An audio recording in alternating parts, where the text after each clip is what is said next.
Next second question చూద్దాం. So exercise 8.2లో second question నుంచి remaining problems అన్ని నేర్చుకుందామమ్మా. అందులో సెకండ్ క్వశ్చన్ వచ్చింది 7/24 - 17/36. So LCM of 24/36 denominator values LCM find out చేసినాం. So ఇక్కడ చేసినాం క్యాలిక్యులేషన్ అనేది ఇక్కడ చేసినాం. ఇది జాగ్రత్తగా వినండి. ఈ క్యాలిక్యులేషన్ అనేది ఎలాగో వస్తూ ఉంటుంది, మనకు తెలియదని చెప్పేసి మీరు భయపడుతుంటారు. ఇక్కడ భయపడాల్సిన అవసరం ఏమీ లేదు. ఇక్కడ ఈ ఎల్సిఎం వాల్యూస్ కానీ చేయాలి అంటే ఫస్ట్ ఏ టేబుల్తో చేయాలని జాగ్రత్తగా చెప్తా వినండి. ఏ టేబుల్తో చేయాలి అంటే ఫస్ట్ 2 టేబుల్తో చెక్ చేయండి, తర్వాత 3 టేబుల్, తర్వాత 5 టేబుల్, తర్వాత 7 టేబుల్, నెక్స్ట్ 11 టేబుల్, ఇలా చెక్ చేసుకుంటూ వెళ్ళండి. మీకు ఆల్టర్నేటివ్గా చెక్ చేసుకుంటే ఈజీగా వస్తుంది ఆన్సర్ అనేది. ఎలా పడితే అలా చేసేసినామనుకో అది రాంగ్ అయిపోతుంది. ఒక్కోసారి కన్ఫ్యూజ్ అయిపోతారు. ప్రాబ్లం ఎంత కష్టపడి వేసినా కూడా రాంగ్ అయిపోతుంది. ఈ విధంగా చెక్ చేయండి. ఇలా చెక్ చేయడం వల్ల ఎలాంటి తప్పు లేదన్నా మనకు కావాల్సింది ప్రాసెస్ ఎగ్జాక్ట్ ఆన్సర్ అనేది వస్తే సరిపోతుంది. సో ఈ మెథడ్లో ఫాలో చేయండి. ఇక్కడ కూడా మనం చేయాలంటే ఇక్కడ చూడండి, డైరెక్ట్ 12తో చేయొచ్చు, అవునా. 12 2 = 24, 12 3 = 36 అని వేసేయచ్చు. కానీ ఎందుకు వేయలేదు, కన్ఫ్యూజ్ అవుతాం కాబట్టి. అలా వేయకూడదు కాబట్టి అలా వేయచ్చు. ఒక్కోసారి మిస్టేక్ అయిపోతే ప్రాబ్లం అయిపోతుంది కాబట్టి అలా వేయకూడదు. కాబట్టి ఈ ప్యాటర్న్ చెక్ చేసుకోండి ఒకసారి, చాలా జాగ్రత్తగా విన్నాను. ఫస్ట్ 2 టేబుల్ అంటే చెక్ చేద్దాం. 2 టేబుల్ చేద్దాం. 24 2 1 is 2, 2 2 = 4. సో 2 1 is 2, రిమైనింగ్ 1 ఉంటుంది. 6 తీసుకుంటే 16 అవుతుంది. 2 8 = 16 అలా చేయాలి. నెక్స్ట్ మళ్ళీ 2 టేబుల్తో చేద్దాం. 2 6 = 12, 2 9 = 18, మళ్ళీ 2 టేబుల్తో. 2 3 = 6. సో 2 టేబుల్లో 9 అనే వాల్యూ లేదు కాబట్టి ఏం చేయాలి అంటే ఈ వాల్యూని అలాగే నోట్ చేసుకోవాలి. జాగ్రత్తగా వినాలి. లేదు కాబట్టి ఈ వాల్యూని అలాగే నోట్ చేసుకోవాలి. నెక్స్ట్ మళ్ళీ 3 టేబుల్తో చేద్దాం. 3 1 is 3, 3 3 = 9. నెక్స్ట్ మళ్ళీ 3 టేబుల్తో చేస్తే 3 1 is 3. సారీ, ఇక్కడ 1 అలాగే ఉంది కాబట్టి అలాగే నోట్ చేసుకున్నాం. 3 1 is 3 రాసుకున్నాం. సో ఇంక రిమైనింగ్ వాల్యూస్ ఏమేమి ఉన్నాయి అవి రాద్దాం. ఫ్యాక్టర్స్ రాద్దాం. 2 × 2 × 2 × 3 × 3, 2 × 2 × 2 × 3 × 3. సో దీన్ని మల్టిప్లై చేసి ఎంత వస్తుందంటే ఆన్సర్ 72 వస్తుంది. అప్పుడు ఎల్సిఎం వాల్యూ మనకి ఎంత వస్తుంది, 72. అదే డినామినేటర్ వాల్యూస్లో వచ్చే విధంగా నోట్ చేసుకోండి. అప్పుడు first fraction is 7/24 into, so మనకు 72 కదా రావాలి. ఇది ఏ వాల్యూతో మల్టిప్లికేషన్ చేయాలి, 3తో మల్టిప్లై చేసి 72 వస్తుంది. అప్పుడు 3/3 - 17/36 × 2/2. సో 7 3 = 21/24 × 3 చేస్తే 72 - 17 2 = 34/36 × 2 చేస్తే 72 వస్తుంది. So 21 - 34, 21 - 34 divided by denominator value same కాబట్టి 72 అనేది నోట్ చేసుకున్నాం. సో దీన్ని సబ్ట్రాక్షన్ చేస్తే 13 - 13/72. సో బిగ్ వాల్యూ ముందర మైనస్ సింబల్ కాబట్టి మైనస్ తీసుకుంటాం. -13/72. సేమ్ మెథడ్లోనే సెకండ్ క్వశ్చన్ కూడా నోట్ చేద్దాం. జాగ్రత్తగా వినండి. ఇక్కడ చూడండి. So 5/63 - 6/21. So minus into minus is plus. So LCM of 63 and 21, 63 and 21. ఇక్కడ చూడండి, ఇక్కడ ఏం చేసినాను, 2 టేబుల్ 2 10 కాబట్టి 3 టేబుల్ క్యాన్సిలేషన్ చేసినాం. 3 2 = 6, 3 1 is 3, 3 7 = 21, 3 7 = 21. సో 3 2లో 7 లేదు కాబట్టి అలాగే నోట్ చేసుకున్నాం. 7 1 is 7, 7 1 is 7. అప్పుడు 3 × 3 × 7. సో మల్టిప్లై చేస్తే 63. అప్పుడు డినామినేటర్లో వాల్యూ ఎంత రావాలి, 63. So first fraction 5/63. So already ఉంది కాబట్టి ప్లస్ 61/21, సారీ 60/6/21 × 3 × 3తో మల్టిప్లికేషన్ చేస్తాం. అప్పుడు 5/63, 5/63 ప్లస్ 6 3 = 18/21 × 3 మల్టిప్లై చేస్తే 63 వస్తుంది. సో 5 + 18/63, ఈ 2ని యాడ్ చేస్తే 23/63 అనేది వస్తుంది. నెక్స్ట్ థర్డ్ ప్రాబ్లం చూద్దాం. థర్డ్ క్వశ్చన్ చూడండి. -6/13 -7/15. So -6/13 minus into minus is plus 7/15 ఇది question. So LCM of 13 and 15 చేస్తే 195 వస్తుంది. అప్పుడు డినామినేటర్ వాల్యూస్లో 195 వచ్చే విధంగా ఏ వాల్యూతో మల్టిప్లై చేస్తే వస్తుందని మనం చెక్ చేసుకుంటే సరిపోతుంది. So -6/13 × 15/15 plus 7/15 × 13/13. సో ఈ 2ని మల్టిప్లై చేస్తే -90 వస్తుంది. ఈ 2ని మల్టిప్లై చేస్తే 195 ప్లస్ ఈ 2ని మల్టిప్లై చేస్తే 91 ఈ 2ని మల్టిప్లై చేస్తే 195. సో -90 + 91/195. సో ఈ 2ని 1 మైనస్ వాల్యూ ప్లస్ వాల్యూ ఉంటే సబ్ట్రాక్షన్ చేస్తే 1 వస్తుంది. 1/195. Fourth question same method. Problem చేసినామంటే సేమ్ మెథడ్లోనే చేసుకుంటూ వెళ్తాను అంతే. అదేమి పెద్ద ఇబ్బంది ఏం లేదు. మనం జాగ్రత్తగా వింటే సరిపోతుంది, విని నేర్చుకుంటే సరిపోతుంది. టీచర్స్ చెప్పింది విని నేర్చుకుంటే సరిపోతుంది అంతేనా. నెక్స్ట్ వన్ చూడండి.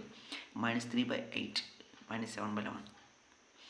-7/11 ఎల్సిఎం ఆఫ్ 8 11 చేస్తే 88 వస్తుంది. 8 into 11 is equal to 88. Say minus 3 by 8 into 11 by 11 minus 7 by 11 into 8 by 8. So ఇది మల్టిప్లై చేసిన minus 33 by 88 minus ఇవి మల్టిప్లై చేసి 56 by 88. So minus 33 plus 56 by 88.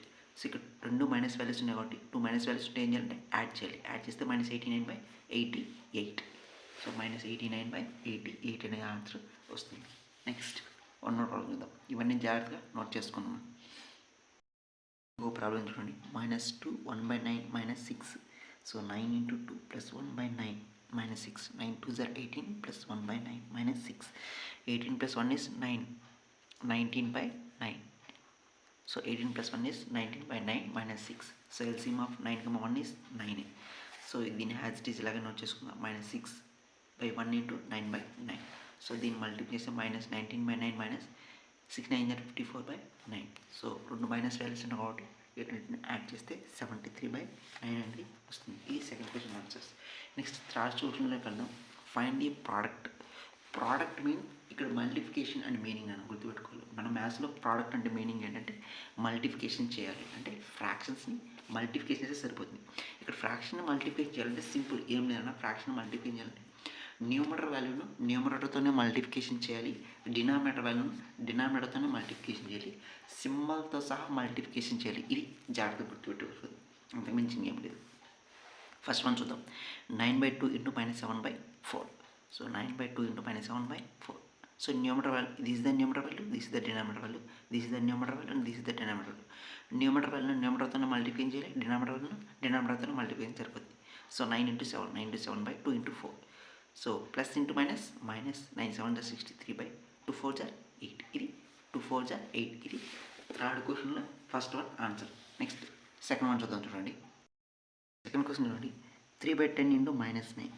So denominator value ఇక్కడ ఏం లేదంటే బై 1 అంటున్నాను మీనింగ్, అంటే 1 రాసిన 1 రాయకపోయినా ఏమి కాదు, మనం గుర్తుపెట్టుకోవాలి అంతేనా, అర్థమవుతుంది. So 3 into -9/10.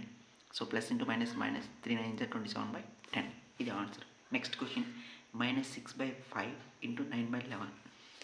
So -6 into 9/5 into 11. Minus into plus is minus. 6 9 are 54 by 5 11 are 11 5 are 55. Next fourth question చూడండి. 3/7 into -2/5. 3 into -2/7 into 5. అంటే న్యూమరేటర్ వాల్యూని న్యూమరేటర్తోనే మల్టిప్లికేషన్ చేస్తున్నా, ఇక్కడ డినామినేటర్ వాల్యూను డినామినేటర్తోనే మల్టిప్లికేషన్ చేస్తున్నాను. మీరు కూడా సేమ్ యాజ్ ఇట్ చేస్తే సరిపోతుంది. Plus into minus 3 2 are 6 by 7 5 are 35. Next fifth one answer చూడండి. 3/11 into 2/5. 3 into 2/11 into 5. 3 2 are 6 by 11 5 are 55. Next question sixth question చూడండి. సిక్స్త్ క్వశ్చన్ ఇక్కడ చూడండి. So 3/-5 into -5/3 is equal to 3 into -5/5 into 3. So cancellation చూడండి. 3 1 is 3, 3 1 is 3, 5 1 is 5, 5 1 is 5. So 1/1 ఇక్కడ minus ఉంది, ఇక్కడ minus ఉంది, కూడా మైనస్ కూడా క్యాన్సిల్ అయిపోతుంది. 1/1 into 1/1. So 1 1 is 1, 1 1 is 1. So 1/1 అంటే 1 అనేది వస్తుంది ఆన్సర్. నెక్స్ట్ ఫోర్త్ క్వశ్చన్ చూడండి. Find the value of. ఈ వాల్యూని మనం ఐడెంటిఫై చేసేది సరిపోతుంది. Find the value of -4 divided by 2/3. -4 divided by 2/3. So ఇక్కడ డివైడెడ్ బై సింబల్ కాబట్టి ఇక్కడ మనం ఏం చేయాలంటే ఈ division symbol convert into multiplication symbol, this fraction right in reciprocal. So reciprocal అంటే మీనింగ్ ఏమైనా న్యూమరేటర్ వాల్యూను డినామినేటర్లో రాసుకోవాలి, డినామినేటర్ వాల్యూను న్యూమరేటర్లో రాసుకుంటే సరిపోతుంది. -4 into 3/2 is equal to minus. So ఇక్కడ చూడండి మల్టిప్లికేషన్ అయినా దీన్ని రెసిప్రోకల్గా రాసుకున్నాం. -4 into 3/2.